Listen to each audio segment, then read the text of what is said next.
Bonjour Michel-Édouard Leclerc. Bonjour à tous. Vous êtes le président du comité stratégique des centres Leclerc. Avant de parler de la consommation dans vos rayons et de rebondir sur le débat que l'on vient d'entendre à l'instant et de votre opération aussi, promotion sur les prix, pour faire face à l'inflation, un rapide détour par vos stations-service. Le prix du pétrole bondit en ce début de semaine après l'annonce surprise par plusieurs grands pays exportateurs d'une réduction dès le mois de mai de leur production.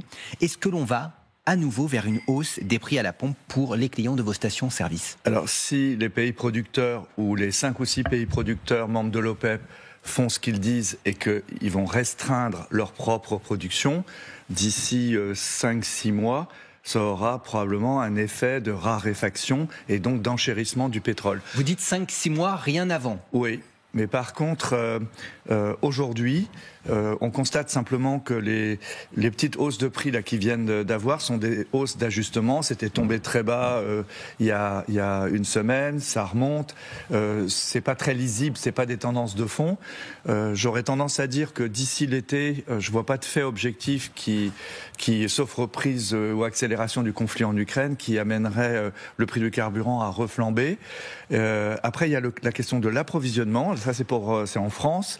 Oui, parce que ce matin, des raffineries sont toujours bloquées en Normandie, en Loire-Atlantique et dans le Rhône, avec des blocages, au moins jusqu'à la prochaine journée d'action, ce jeudi. Cela va générer des tensions sur les approvisionnements. Oui, alors en stock, il y a ce qu'il faut. Il y a des stocks stratégiques qui sont pratiquement pleins. Il y a des stocks privés. Il y a des stocks de chaque compagnie, chaque réseau. Il y a des ruptures. On les observe ici ou là sur un groupe de produits ou sur telle station. Mais je pense qu'il n'y a pas panique en la demeure, quoi. D'accord, c'est un week-end de Pâques important qui se profile avec des Français, ceux qui vont pouvoir partir, peut-être prendre leur voiture. Pas d'inquiétude, vous nous dites ce matin, pas de raison de voir trop de files d'attente dans les stations. J'en vois pas trop, non. Vous avez lancé, je le disais donc en introduction de cet entretien, hier une grande opération promotion qui va durer jusqu'au 30 juin dans vos centres Leclerc. Pendant cette période de 3 mois, vous allez bloquer en quelque sorte les étiquettes sur 1000 produits. C'est votre promesse, Michel-Édouard Leclerc. Alors, on lit d'ailleurs 1000 produits, c'est très exactement 979 références, je crois. Alors, je voudrais juste expliquer que c'est l'un des volets d'une stratégie que l'on a et qui veut, si ce n'est terrasser l'inflation, du moins essayer d'obtenir, après l'été, un changement de courbe d'inflation.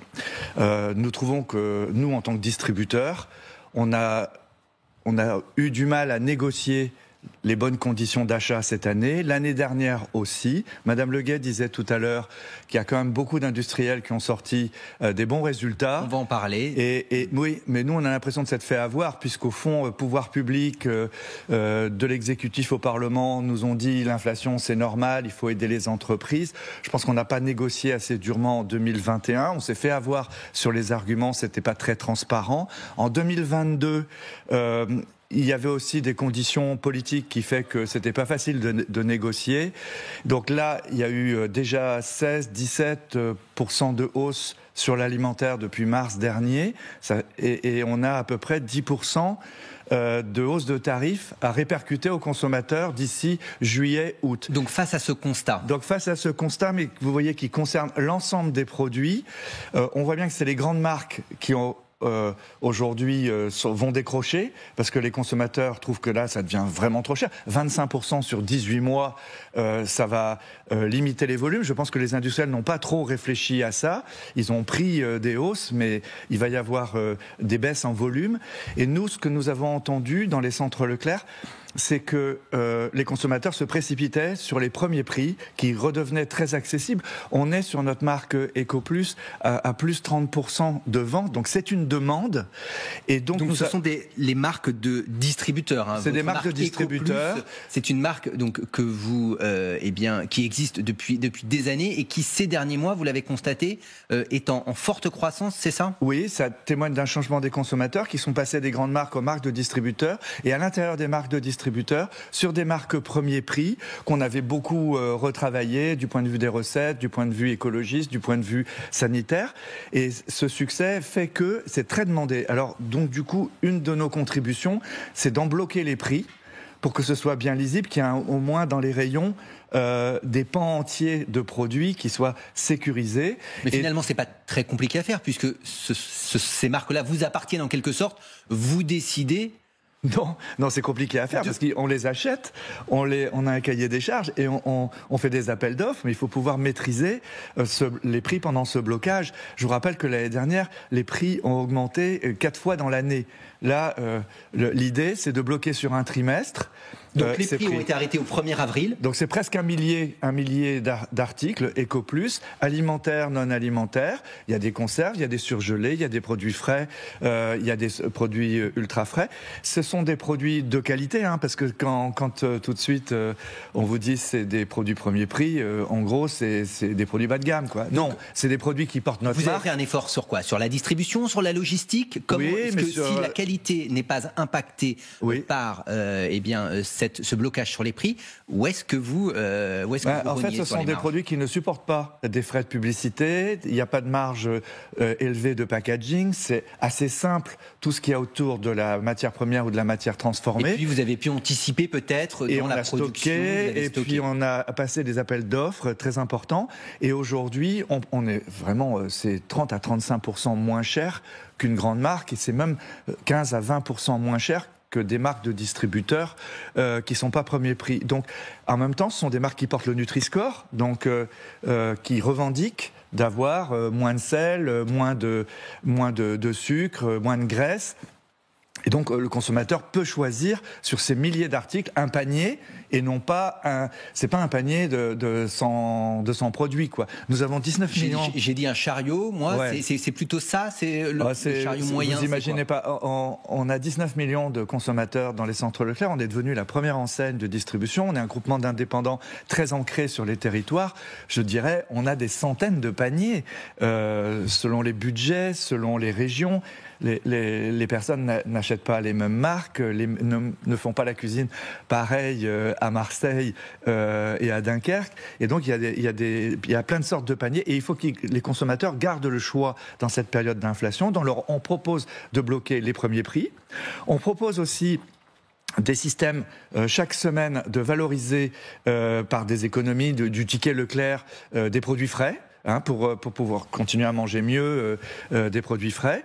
Mais d'une manière générale, de toute façon, même les marques, on espère bien être les moins chers par rapport à nos concurrents. Ouais. Pourquoi 3 mois ? Parce qu'on lit partout que ce cycle inflationniste, il est amené à durer de toute façon, sans doute jusqu'à la fin de l'année. Pas au même niveau, mais sans doute jusqu'à la fin de l'année. Alors, l'idée, c'est de rester le moins cher sur toute l'année. Et il y a des comparateurs pour ça, y compris les nôtres. Mais cette opération est limitée à 3 mois. Ça veut dire qu'ensuite, vous pourriez être amené à rebloquer les prix, mais en les réajustant en fonction de l'inflation. Ou selon nos capacités de négociation et d'approvisionnement, ce sera peut-être les grandes marques que nous bloquerons. Et en tout cas, l'idée, c'est de retourner voir les industriels, négocier au mois de mai, au mois de juin. C'est Bruno Le Maire qui a ouvert cette porte. Je ne sais pas comment c'est prévu dans la loi. Nous avons certes des clauses de révision de prix dans les contrats actuels, mais c'est très très dur. On va y revenir sur cette négociation avec les industriels. Juste une dernière question sur votre opération, en quelque sorte. On a lu, et grâce à nos confrères de France Info, que tout le monde ne payait pas ses courses au même prix en fonction de son lieu d'habitation, que certains départements sont plus chers qu'ailleurs, Paris, Lyon, Marseille en particulier. L'ouest de la France, où vous êtes bien implanté, est un peu moins touché. Est-ce que sur ces prix, ces 979 références, le prix est le même partout sur le territoire? Non, puisque ce sont des commerçants indépendants, mais c'est la même chose chez Système U, chez Intermarché. D'ailleurs, je pense qu'entre les Carrefour ou les Auchan, les prix ne sont pas uniformes non plus, parce que les directions de magasins s'adaptent à leur concurrence. Mais c'est vrai que là où il y a le plus de concurrence, et en l'occurrence de la Normandie à la Vendée, à la Bretagne, où les groupes d'indépendants se concurrencent beaucoup, ce sont les régions de France les moins chères. Les magasins les moins chers de France sont en Bretagne, en Normandie, Normandie et en Vendée.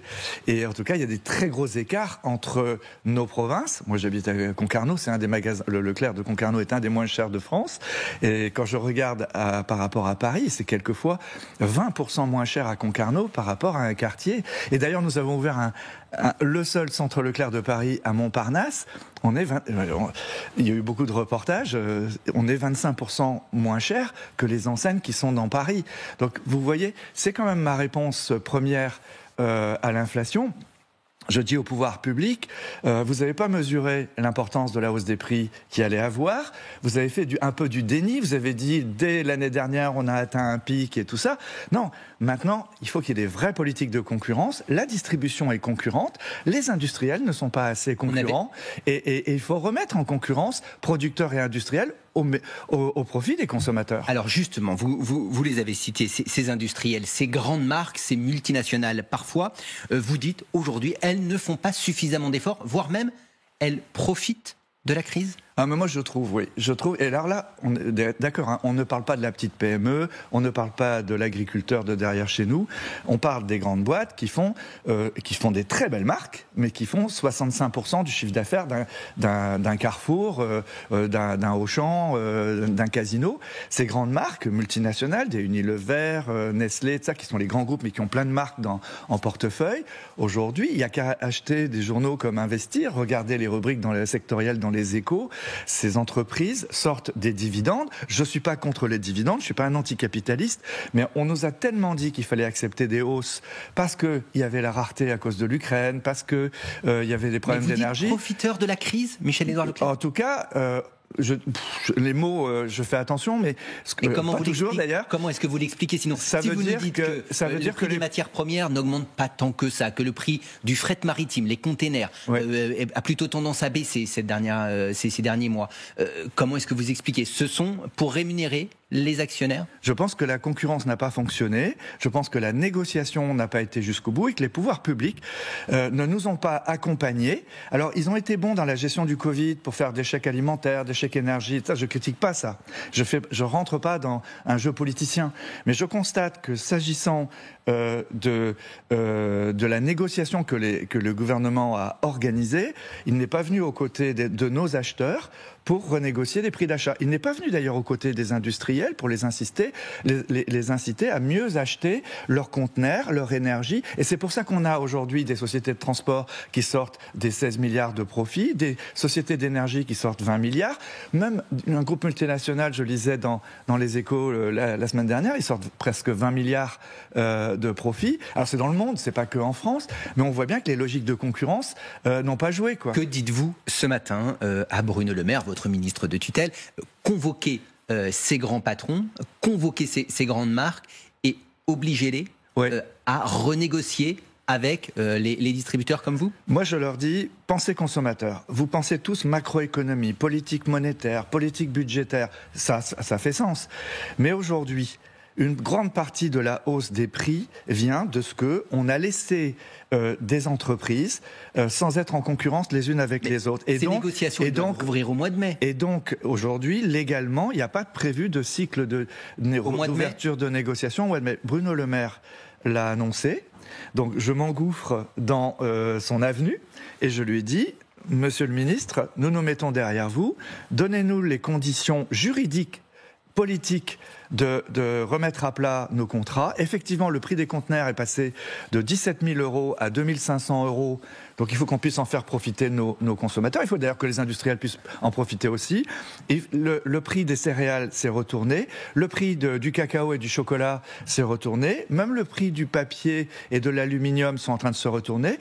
Je ne fais pas qu'un plaidoyer pro-distribution. C'est pas un élément de la guerre industrie-commerce. Je dis que nos consommateurs qui ont dû subir cet impôt que constitue l'inflation, il faut aujourd'hui, maintenant que ça se retourne, qu'ils puissent en profiter. Que les choses soient bien claires ce matin, ces négociations avec les industriels, elles étaient plutôt prévues pour le mois de juin. Elles sont avancées Non. Les négociations qui sont closes au mois de mars, c'est la loi française, on les reprend l'année d'après. Donc, il y avait cette ambition ou cet objectif peut-être de... Non, Non, c'est Bruno Le Maire lui-même, n'ayant pas obtenu des parlementaires que pour la loi prochaine, on supprime ces interdictions de promotion sur les produits alimentaires, qu'on limite encore des promotions sur des produits de santé, de beauté, des produits d'entretien, ce qui est complètement dingue, parce que qu'est-ce que les agriculteurs vont toucher de cet argent. Bruno Le Maire a essayé d'infléchir ces projets parlementaires. Apparemment, il n'a pas été suivi, mais il a ouvert... parlementaires qui ont voté ce texte sur les négociations commerciales. Oui, je trouve ça délirant. Vous trouvez qu'on est dans un système archaïque, dépassé par rapport à des voisins en Europe, par exemple ? Le parlementaire, il a une durée de vie, si je puis dire, une durée d'usage, un mandat de 4-5 ans. Il est dans un système où lui faut passer dans les médias pour exister.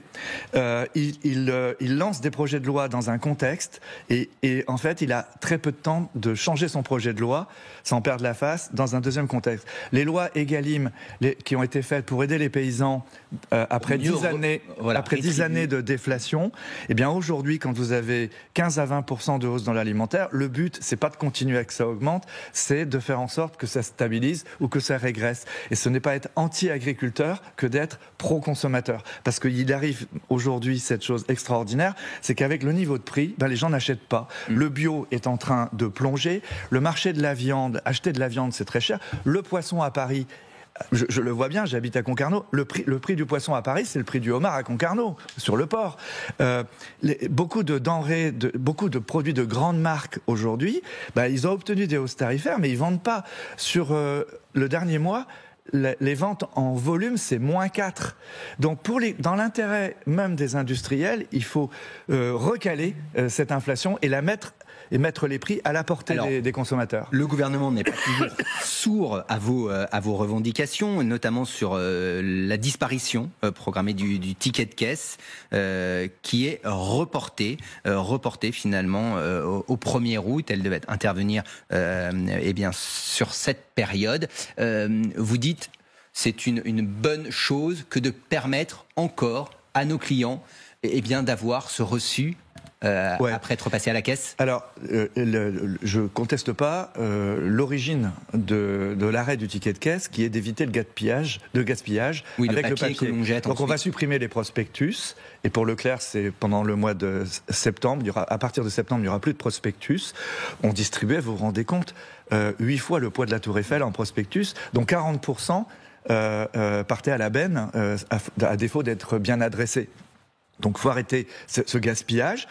Et pareil, le ticket de caisse, regardez dans les magasins, jusqu'à une période récente, ça s'entassait dans les poubelles. Personne ne le réclamait. Mais avec cette période d'inflation, aujourd'hui, le consommateur a besoin de vérifier. Il a besoin de voir si vraiment la hausse, c'est vraiment cette hausse. Il a besoin d'emporter aussi. Alors, on a des applis pour ceux qui sont... friendly avec la connectique.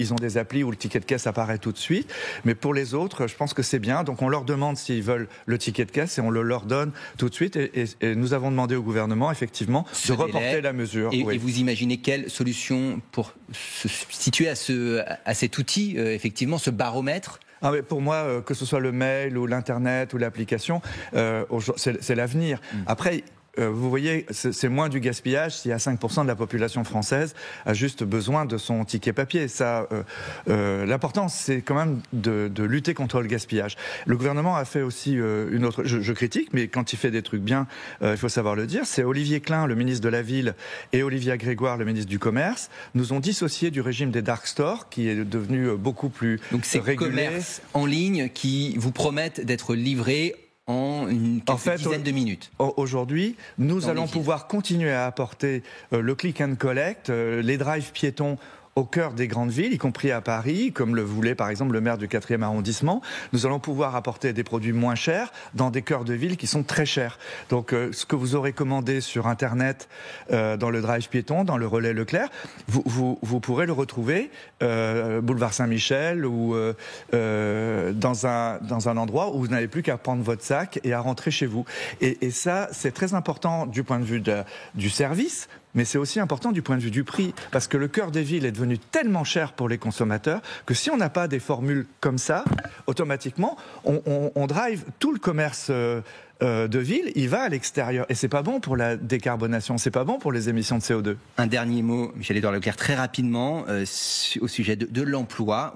On a eu des chiffres du ministère du Travail qui a recensé plus de 470 000 démissions de salariés qui étaient en CDI. Et le secteur du commerce est touché par ce phénomène, moins que celui de l'hôtellerie et de la restauration. Vous le constatez Alors non, chez nous, il y a 7000 postes à pourvoir cette année dans les centres Leclerc. On a créé... Quel type de poste ? Tout, on a 130 métiers, donc c'est pour vous dire, depuis, parce qu'on parle toujours de l'alimentaire à cause des lois françaises, mais on loue des voitures, on vend du voyage, c'est du bricolage, du multimédia. Donc il faut des métiers à la fois spécialistes des produits, des métiers de gestion, des métiers de communication. Et nous avons fait une grande rencontre, un grand job dating il y a 15 jours, et il y a eu 44 000 personnes qui sont venues dans les magasins à la rencontre du personnel qui les a reçus, et ça s'est très bien passé. Je pense qu'il y a 4500 contrats d'embauche qui ont été donc il reste tapés à pourvoir. Et donc oui, mais ça veut dire que l'emploi dans certaines enseignes ça marche bien, dont la nôtre, quoi. Merci beaucoup d'être venu ce matin, Michel-Édouard Leclerc. Tout de suite